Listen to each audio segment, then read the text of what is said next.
As an educator, I feel I am on a never-ending journey. The path is long and sometimes difficult, but there are many bright spots along the way. My journey through my master's program was longer than I expected, but it was very rewarding. It made me think about my classroom and our education in a different way. Reflecting on my master's program has affected my teaching. Naturally, it makes me think of the path ahead of me. There will be many things that will not change, but as time moves forward, just as many that will. I am constantly thinking about what I hope for in our education, what my students need from education and from me, and for my own artistic and professional development. Lately, I have been hearing more about the changes in today's workforce and job market and how these changes need to be reflected in our education practices. The large push towards STEAM has made me consider to add more cross-curricular lessons into my program. More than just STEAM alone, there are skills and attributes that education needs to concern itself with. Students need to be able to transfer their knowledge from one discipline to another. They need to be flexible enough to problem solve from their pre-existing experiences. Continuing to focus on studio thinking and the 8 habits will allow me to teach my students these transferable skills. Another direction that will be important for our education to follow will be along the avenue of mental health.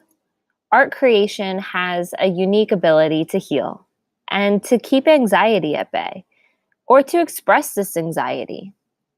In the future, I would like to do more professional development in creative mindfulness and collaborate with others in my school to start programs for students that will be helpful to them.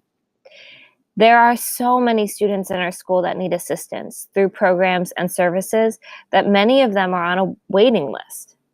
It is a shame when the needs of the school outnumber the amount of professionals that are able to give these services. Our education could be helpful to some of these students that are on a lower tier for these needs and supplement help given to students on a higher tier. It is also important that my students learn techniques and understandings that will assist them as they move forward in our program. As I move forward along my new path, I will continue to take studio and art making courses. These courses, online or in person, will allow me to bring new knowledge, materials, and ways of making back to my students. It is also important for me to continue to work as an artist. It's easier to help a student creatively solve problems when you yourself are practiced in the task. As the years go by, I need to remember that the path I started walking down in 2005, not so subtly shown by my own art teacher, is a similar path I am helping my students to find.